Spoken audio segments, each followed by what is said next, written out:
Hi, I'm Patty. Welcome to the ADHD-friendly show, Becca, because we're on YouTube, we're on Spotify, Apple Podcasts. We're just going to call it a show because it's just all inclusive. Um, I'm here to support you to tilt that playing field and thrive with ADHD. If you would like more support, more information about my offerings, check out ADHD-friendly.com. And I have a membership on there if that is something that could help you to thrive more. Check it out. All right, this week I am celebrating my best friend. We've been best friends since 8th grade, so I've got a celebration to share in that. I'm also going to update what I spent money on this week. There was some money spent, but I'm feeling pretty good about what I spent.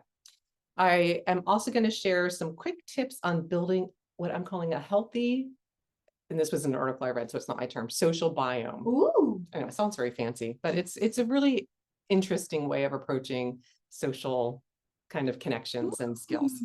And then we'll dive into the main topic for this week, and that is ADHD-friendly ways to make and keep friends. All about the social connections. So I'm going to start with celebrating my best friend all the way through strategies to make and keep friends.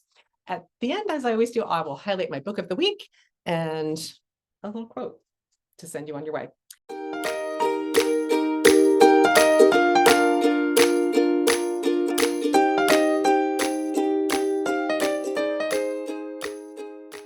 All right, so let's start with my celebration.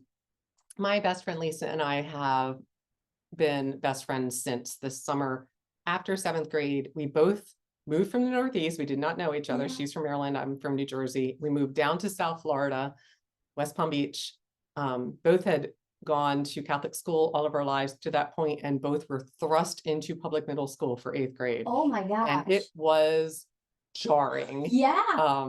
Like a complete reality check of like, talk about like feeling like a complete overwhelmed unknown. It was, it was shocking. But I was talking to her, we still talk pretty regularly. And it's one of the things I'm most grateful for. It's the closest to a sibling without being a sibling. Yeah. We have so many shared memories. We went through everything together. I was about to share like a really personal side, little like funny story. I'll share it. You can cut it out if you don't think it's appropriate. Okay. Now I've got people like, what's she gonna share? But I remember in 8th grade, I got my period for the first time. And this is back when, like radio shows, like you call in. Yeah. Lisa called in and requested them to play This Is Going Out to Patty for her first time. And they played, I think it's Foreigner, Feels Like the First Time. It feels like the first time. And I was like, horrified. It was my first time for my period. And it was just like, she was like so stinking pleased with herself. But yeah, she's a card. She's always making me laugh. But so she shared, Lisa she's like, I call her like the keeper of our memory. She remembers details about things. She remembers quotes. She remembers specific stories. When she tells me, I can remember, but if she didn't remind me of something, I'm like, I would never remember it on my own. Yeah. But if she tells me a story, I'm like, oh my gosh, I totally forgot about that. So I so appreciate her much stronger memory than mine is. And so we were talking about how in 1984, she and I went to the Michael Jackson Victory Tour concert. Yeah. It was the Jacksons. And we were down in Miami at the Orange Bowl. Ooh. Outside stadium, like way up in the rafters, really, really far back. And I was a huge Michael Jackson fan. So I had already seen him. I think this is the only concert I ever went to, like two concerts of the same tour. Yeah. I saw him in New Jersey at Giant Stadium. Oh, cool. I was like 5th row on the floor, and I swear he sung She's Out of My Life to me. I think so. It was directly to me. It was a moment. Thought I was going to have a heart attack and die. But she reminded me of this story, and I just had to share it. I literally wrote it down because I'm like, what? This is neat, because she was saying that I can like stand up for myself when I need to. I'm like, where is there an example in our history? Because she always had evidence. She's like, Patty, when we were at the Michael Jackson concert, there was a lady behind us that told me to shut up or she'd kick my ass. And I'm like, rude. I'm terrified of conflict. So I was like, oh my gosh. And she said that I turned around and I said, I'll take the ass whooping because I love Michael. and like, I'm not going to sit down. Right. And so, or no, we're not going to shut up. Apparently I was just screaming. And I had it. I still do. Not though. It's Michael Jackson. yourself. And so that Lisa said that this lady was so mad that I didn't shut up, that she went and told the usher, and that the usher said, ma'am, we're at a Michael Jackson concert. Like, what do you think I'm going to do? So luckily, apparently she didn't hit me or do anything to me, but she was not pleased with me. And I have to say too, to her credit, because I do remember thinking, I can't even, like, I was so excited that this didn't even distract me, where ordinarily there's no way I would have been all consumed. Yep. So I'm so grateful that I still stayed connected with my best friend, and we still share these memories, and we're still making more memories since I was 13. So yeah. All right. So now on to what I purchased this week. Okay. I've shared the saga of the not performing vacuums. Yes. And how the newest one, while it works, it's so hard to push it that I've made it my office vacuum. Yes. And I've ordered, it's not here yet, but it's not a vacuum. We have like a shag, a couple of like thicker rugs. I literally cannot push it. Yeah. So my It's office like is a much, it's like an office kind of rug. It's much shorter ply. I don't know what it's called. Like, so it's fine. I can. It doesn't get stuck. No, I can work it. But I ordered one because it's just not sustainable. Like, this is always my thing. And I hate cleaning. I've shared that. I hate it. Yeah. So if you give me any resistance, and a vacuum that's hard to maneuver is absolute resistance. And the plug was so short, I was constantly having to unplug it and plug it. Don't make me start and stop. That's tedious.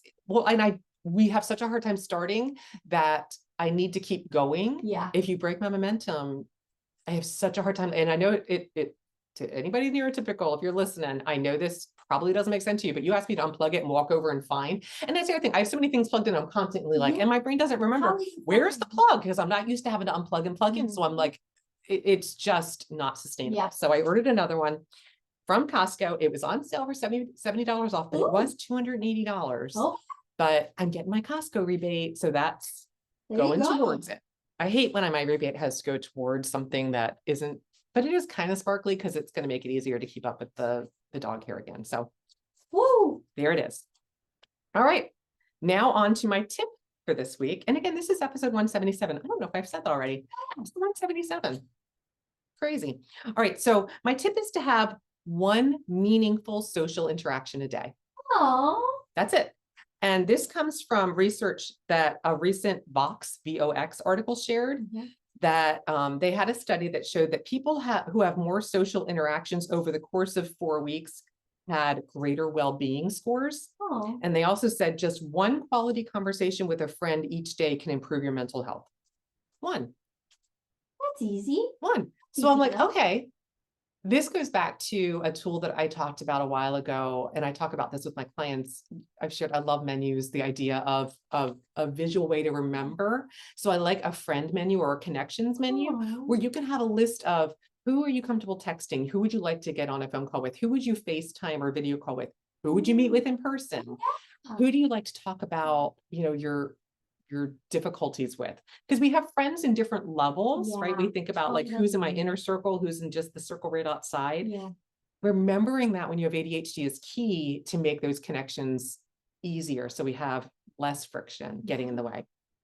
So the researchers of this study and authors of a new book called The Social Biome, that's where that term comes from, Hall and Morora. I apologize. It's Merolla. Terrible at pronouncing names. They said that habits that strengthen your social interactions lead to a healthy social biome. Well, there you go. It just makes me think of a big dome. Like, this is my healthy social area. They say that a healthy social biome includes a variety among the types of people that you're talking to and the kinds of conversations that you're having. So it's good not to have the same just repeated conversations, right? If you think about anything, it's like stretching your muscles. If you just stretch the one muscle repeatedly, you're going to have one super strong muscle, but you might damage another muscle, or the other one will atrophy because you're not working on it. So it's really important to think about a variety of people, a variety of topics. That's why I love books so much, because they do introduce a way to connect and talk with people about topics that maybe you would never engage with if you didn't have that experience through reading a book. All right. So they shared 7 strategies to improve your social biome. Okay. Number 1, talk to strangers. So it could be talking to the checkout person when you're at a store. It could be talking to your mail carrier. It could be having a conversation with the librarian when you go to check out books, just, kind of chatting about, instead of going to self-checkout, go to the counter. How's your day going? Exactly. Have a little connection. So that's one, talk to strangers. Two, focus on one quality interaction every day. So it could be a heart-to-heart talk. It could be just catching up with someone quickly.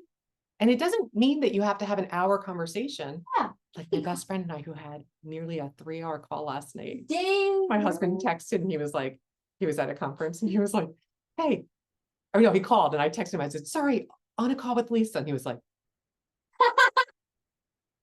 but I try to schedule them when he's not home because we do tend to go on.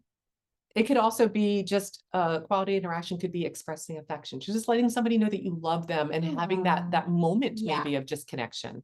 Or it could be joking around with somebody and having that connection through humor. Silly little, Number 3, small talk counts.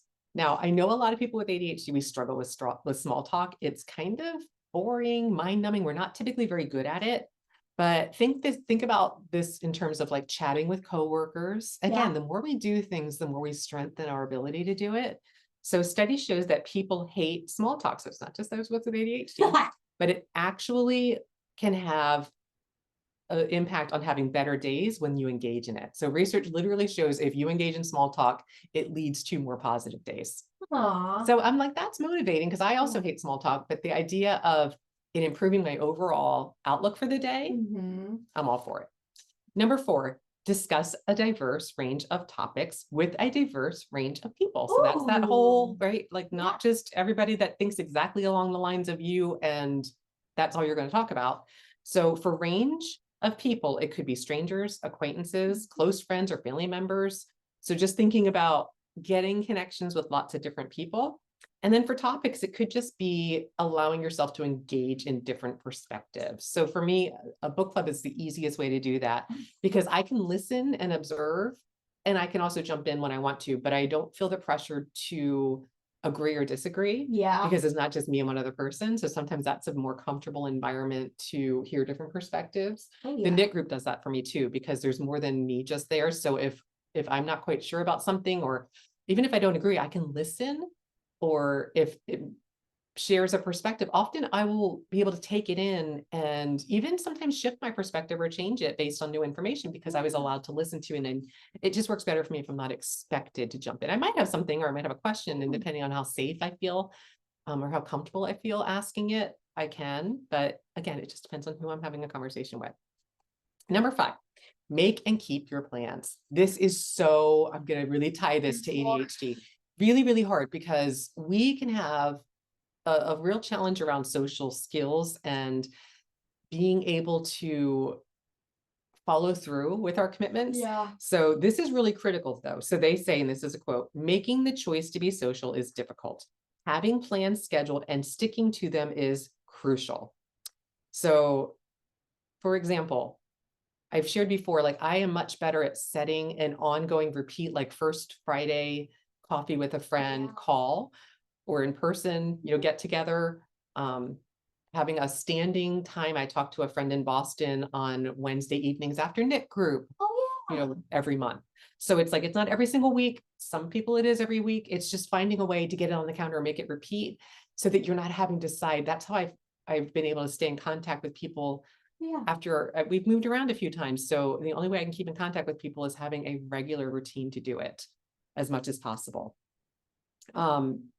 So, and then, noticing, is it sustainable, right? So being able to follow through. I almost never want, and this is the no reflection whatsoever on my friends. I'm not scheduling time to talk to people that I don't want to talk to or go have coffee with, but I almost never look forward to it. It's a thing when I see it on my calendar, I'm like, oh my gosh, I hope they cancel. Oh my gosh, I hope something gets in the way of this. Oh my gosh, why did I schedule this today? I'd like to have the whole time not interrupted with this call. Every time almost. Like it's pretty rare that I don't dread, which is why I kind of like impulsive. Like if somebody just calls me and I can answer, I'm like, oh my gosh, this is awesome, because I don't have to think about it. It's not a planned thing. The planned ones, I can tell you, I have probably close to never gotten on the call or gone to the lunch or coffee or movie or whatever it is that I planned and not had fun and not come home been happy that I did it. So happy that And you I did. always have to remind myself of that, because every time beforehand, I don't want to go. Like, oh. Yeah. So I know that's my pattern. I know I have to push through it, and it doesn't mean it never happens anymore. It just means I know that's my pattern. Okay. Next, number 6 is tech. So use tech to make connections. Ooh. If the article talked about not making it the only connection. So they said tech is better than nothing, but it's probably not enough. So texting, social media, like FaceTime connecting, or like Facebook or whatever you're doing. Like if you're posting and interacting, that's better than nothing, but it's not enough. Yeah. So keeping that in mind. Okay. And then finally, this is my favorite, embrace alone time. So remember, your social biome includes time by yourself, so you can have a balanced social life that includes time alone. So when I read this article, I always say I think very visually, so I immediately saw a tool, so I created one. I have to tell you, you can find out my website, ADHD-friendly.com. It's in the tools and resources section. When you click on the toolbox on the resources page, it will look like it's trying to open to a new page. I have not figured this out yet, and I've got to send it to my my web designer, because I frustrated myself yesterday trying to have this in there. So hopefully it'll work by the time this episode comes out. But if it doesn't, just scroll down to the bottom of the page, and there you will see it. And you can print it, you can interact with it. I made it in a week, Monday through Sunday, and I listed all 7 things down the side. So how I've been using it is I write the dates above here, and then I just go, did I talk to strangers today? Did I have a quality interaction? It helped me. I did this last week because I read the article last week. So I had a full week of data, and helped me to see a pattern of, okay, I am doing this every day. I don't talk to strangers every day because I don't go out every day. Every day. Yeah. I had quality interactions every day, so I felt good about that. I'm not making small talk every day, but I am, I have alone time every day. Good at that. I have text and audio or visual calls every day. And I have quality interactions every day, but I need to work a little bit on the different perspectives. That's not as, so it's kind of that, I may not be able to have that every day, but it helps me to kind of concretely see more easily, like, oh, I didn't do that at all last week. So it creates a little more awareness of, I need to figure out how to get more of that. Yeah. So if this is something that is sparkly to you, or you just want to like sketch out your own and make it work for you, I always encourage people, think about what would help you to take this information and use it, so that you are growing your awareness of how your social biome, in this instance, is supporting you and what you might do to grow it a little bit more to work for your brain. All right. This is actually the main topic for today. Will probably be shorter than that little tool tip, but the main topic is how to make and keep friends. And these are ADHD friendly strategies, because ADHD does often impact our ability to either make friends or keep them, and sometimes both. Yeah. So ADHD can lead to difficulties meeting new people, managing rejection. So sometimes we've been rejected, so we'll pull back and not be interested in putting ourselves out there again for fear it's going to happen again. So it's that I'd rather be on my own. I'm okay with myself. I don't need, a lot of my younger clients tell me I don't need friends. We all need connection and ways to interact with other people. So I'm going to talk about some strategies for that. The other thing we can find challenging is staying in touch, that making and keeping plans. A lot of times we'll cancel because we get apprehensive. We start to feel overwhelmed. We start to justify in our brain, I don't know why I did this. I really can't. They'll understand. I'll cancel and I'll reschedule. And then our friends might drop us because they see us as unreliable. Yeah. Or we're running late all the time. And that can get in the way, even though we don't intend. Yeah. It's not intentional. It's not disrespectful. It's not coming from that place, but the other person might be like, they don't even value my time. They're constantly running late. Yeah. I arrive on time. I'm not doing this anymore. We can have social anxiety and difficulty, as I mentioned, making and keeping plans. All right. So if that is true, what are some strategies we can use? So try last minute plans. Like I talked about before, if you just call me, I'm much more able to lean into a phone call or running and grabbing a cup of coffee or going to see, if I have nothing going on, it's like, hey, you want to go see a movie tonight? I'm like, well, what is it? And it just gives me time to like think about it and think, okay, do I feel up to this? Do I want to? I really do have to decide if I'm up for something. I'm not very impulsive when it comes to that kind of thing, but sometimes I can be if it's spontaneous more than if it's something I've been looking at all week. Like, oh, why did I say I'm going to go to that? Like we're going to a concert in a few months. that I am already like, oh my God. And I'm going to be thrilled. Don't get me wrong, but yes, and that's it. I tend to focus on the drive there. Yeah. But I'm going to love it. Once you're there. Yes, but I'm already like, it's the build up. Yep.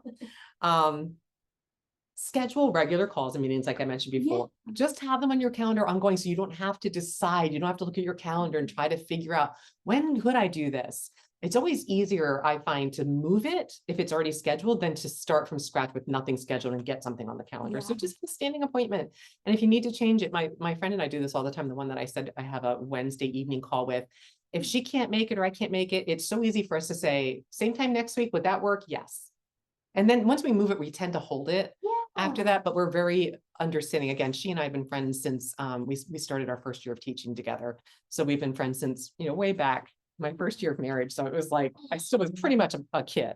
But when you have a newer friend, you might need to be mindful that you don't have as much social kind of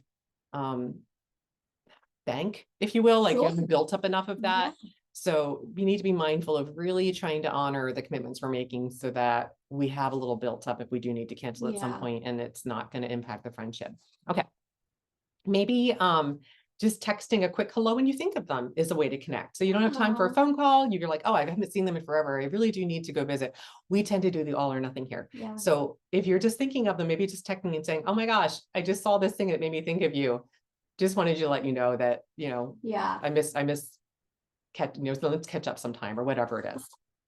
Maybe take a continuing ed class and something that you're interested in as a way to meet other people with the same interest, or join a club, like a book club or an online community. If it's like so overwhelming to think about going out. And I know the pandemic really impacted this. So if going to something in person is just too big of a step, look for an online community that will allow you to start connecting in a way that just helps you to feel a little bit more that you're interacting with people that have similar likes and hobbies. And it can be easier if it's around a topic that you like. If you like games, maybe look for a board game store that hosts, board game nights. That's like a really growing popular thing that is being offered. That's fun. Seek out your people. So by that, I mean, lean into being you. My favorite, I know I've told this before, but my daughter, when we moved here, and she was ironically same thing as my best friend and I, going into 8th grade for the first time, moved to a new state, didn't know a living soul. And she came down to go to school the first day, and she had her purse and her backpack, and on her purse was all of her anime figures attached, like little, keychains hanging off with little 3-inch figurines of them. And I was like, do you want to maybe wait and maybe do all your bling after you get the lay of the land? Situated. No, Mom, this is who I am. This is what I like. I'm going.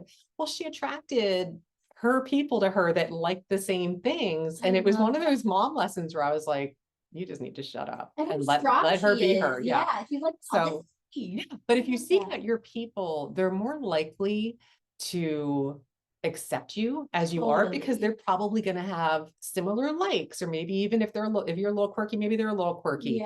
And it's okay to lean into your quirkiness instead of spending a ton of effort trying to hide it. We need to be ourselves and be comfortable in who we are. And those are the people that I find I can be, kind of that true, let your hair down and just be completely yourself. So if you know that you struggle to call or make plans, this is part of that. Be yourself. Let them know. Just say, if you don't hear from me, please don't take that, especially if you mean it. Like sometimes it's like, oh my gosh, I really don't hope, I hope I never run into that person again. But if you genuinely enjoy spending time with this person, but you're going to struggle to be the one to make plans, let them know that and just say, I'm probably not going to remember. I always say, I'm not going to remember your birthday, especially if I get invited. It's like, oh, it's my birthday. I'm like, that's great. I'm never going to remember that again. Happy birthday though. And happy birthday in the future, because it's not, or I'll tell you, I'm not going to remember your name, and please don't take it personally. I'll write it down. I have like an app, or in my notes app, I'll write down, like when my library book club, I have like a list of names. And I have little descriptions of the people next to them. Smart. If I can, I'll take their picture discreetly because I'm so visual. I'm like, oh, that's right. That's who that is. I am terrible at names, just terrible. So I have ways around that, but I try to get ahead of it and just say, I'm probably not going to be able to reach out. Please don't take anything personal by that. I'm always going to respond if you reach out, but maybe give me a hint as to who you are too, especially if we just met.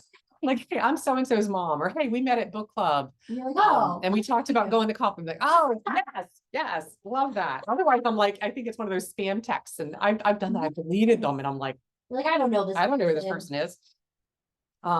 Look for settings that work for you to be able to social a little bit more easily. So I've shared before, maybe someplace that has lighting that's a little softer, less noise, less crowd, maybe more going on is easier for you. Notice what you need to support yourself to be in a social setting, and look for those situations. And then finally, practice self-awareness. So listen and observe instead of talking. I try to, sometimes I'll take my watch, I'll put it on a different, I'll move it to the other arm. I'll move a ring to a different finger to remind me of my intention not to talk, because I can be more impulsive when I first meet people. And I either am very quiet and standoffish and they think I'm not interested and maybe even aloof. And it's really just that I'm not comfortable saying anything, because I also know once I start, I have a hard time reining it back in, and I'm trying not to overwhelm somebody that I just know this about myself. So I have to be mindful. And I often need to physically, sometimes I'll just hold my hands to remind me, like control, keep it together. Yeah, literally hold it together, Patty. And so I like to watch and observe. And that also helps me to be a little bit better at figuring out who are my people. Because some people are very gregarious and outgoing, and they're people. And they aren't, I have friends that are like that, but they're not typically my closest friends, because they're constantly reining other people in, and I don't do as well with that. I do better in small groups that are going to be kind of consistent. So I can usually pick that out pretty early on.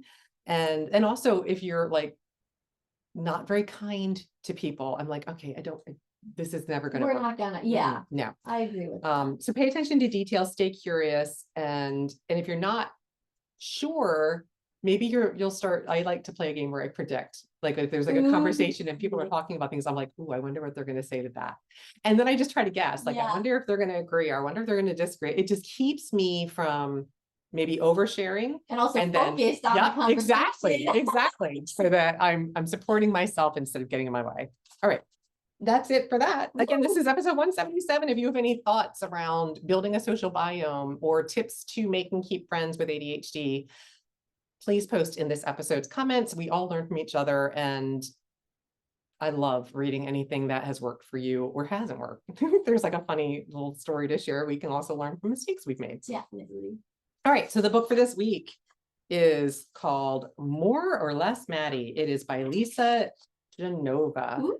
I love this, Becca. I highly recommend it. I gave this a 4.5 out of 5. That is about the highest score I give it. It's so rare I give a book 5 stars. Yeah. Really thoroughly enjoyed it. I'm like, please tell me I wrote it down, because I read this like 5 books ago. Yeah.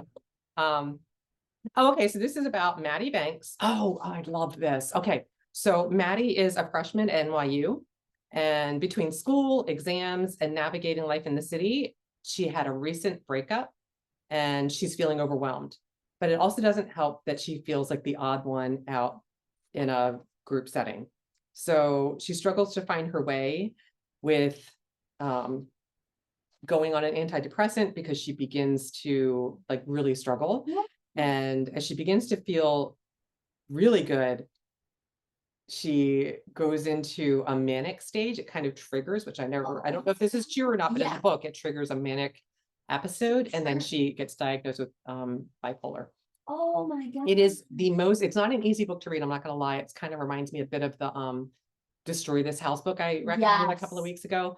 But it was the best description of what somebody's experience is, because it's told through her lens, and she describes literally like a manic episode where she keeps convincing herself like, oh, I bet they'd love it if I did this. And there's like no basis in reality that this would be the truth. No. And she's like even to where she's like, oh, I'll write Taylor Swift's book. She would love to have me write her book, even though I've never written a book before.